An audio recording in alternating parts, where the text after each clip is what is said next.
Shalom Godly Family. Pagi hari ini kita akan kembali menikmati teh hangat. Teduhkan hati, hadirkan semangat.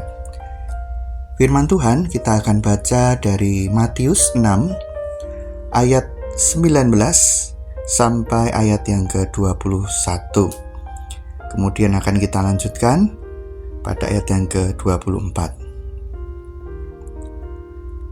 Demikian firman Tuhan.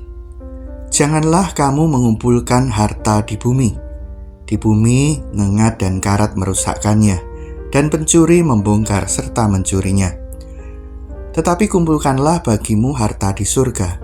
Di surga ngengat dan karat tidak merusakkannya, dan pencuri tidak membongkar serta mencurinya. Karena di mana hartamu berada, di situ juga hatimu berada.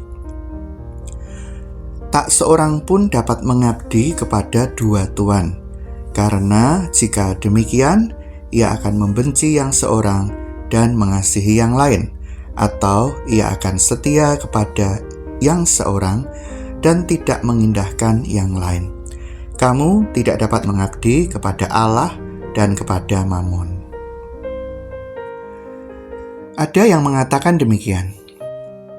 Uang adalah hamba yang baik, tetapi uang adalah tuan yang jahat. Nah ya, sebuah kalimat yang tidak asing buat kita. Karena jika hidup kita dapat mengatur uang, maka itu akan sangat membantu. Tetapi kalau hidup kita justru di bawah kendali uang atau harta, hidup kita hanya fokus pada harta, dan harta. Yang dalam benak kita hanya uang, dan uang. Maka hidup kita semakin hari akan semakin menjauh dari Tuhan. Tuhan adalah satu-satunya pribadi yang layak kita sembah. Satu-satunya pribadi yang layak kita cari terus. Meskipun kita sudah mendapatkan Tuhan itu di dalam hidup kita. Dengan demikian, ini bermakna bahwa di dalam keseharian kita, meskipun kita adalah anak Tuhan, kita tidak boleh seenaknya menjalani hidup ini. Tetapi seluruh kehendak Tuhan, itulah yang mesti kita utamakan. Baik itu ketika kita ada di rumah tangga kita, di keluarga kita masing-masing. Baik itu ketika kita ada di pekerjaan. Baik itu bahkan ketika kita ada di gereja melayani Tuhan. Apa yang menjadi fokus kita?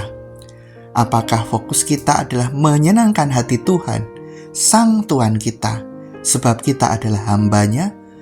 Atau kita mencari kepentingan kita sendiri? Mungkin sebagai orang Kristen yang sudah lama bertumbuh dan melayani Tuhan, kita tidak berani mengatakan terang-terangan demikian, atau bahkan kita berusaha untuk tidak memikirkannya. Tetapi tanpa kita sadari, bisa saja kita terjebak ke dalamnya. Sebagai contoh yang paling mudah untuk kita amati di dunia pekerjaan. Apakah ketika kita bekerja, kita karena mau menyenangkan hati Tuhan? Dan apakah melalui pekerjaan kita, nama Tuhan dipermuliakan? Atau jangan-jangan kita bekerja hanya karena kita memikirkan aku butuh uang, sehingga aku harus mengumpulkan uang sebanyak mungkin untuk memenuhi kebutuhan dan juga mewujudkan keinginan. Berbagai macam keinginan dan tentunya hal-hal yang kita kumpulkan uang tadi untuk membayar, mencukupkan kebutuhan kita tidak salah. Tetapi jika itu yang menjadi utama, maka kita sudah menggeser Tuhan. Mari, dengan renungan yang singkat ini, kita boleh kembali merenungkan hidup kita masing-masing. Apakah selama ini kita tetap mengutamakan Tuhan sebagai yang terutama dalam hidup ini? Ketika kita bekerja dan di berbagai tempat. Dan apakah kita menggunakan uang yang Tuhan izinkan untuk kita kumpulkan Dan Tuhan berkati sehingga kita boleh mengumpulkan uang dan harta. Itu dapat kita gunakan untuk kemuliaan nama Tuhan. Kiranya renungan ini sekali lagi mengingatkan kita agar kita tidak jatuh ke dalam berhala uang. Dan hidup kita menjadi diatur oleh uang. Dan hidup kita fokus hanya untuk uang.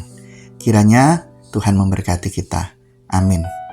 Bapa di surga, kami bersyukur karena Engkau sudah mengingatkan kami betapa semestinya yang menjadi utama dalam hidup kami adalah Tuhan. Biarlah ketika kami bekerja, kami juga mengutamakan kehendak Tuhan dan memuliakan Tuhan. Adapun uang yang boleh kami dapatkan melalui pekerjaan semata karena anugerah-Mu, biarlah kami juga menggunakannya untuk kemuliaan nama-Mu. Di dalam nama Tuhan Yesus kami berdoa. Amin.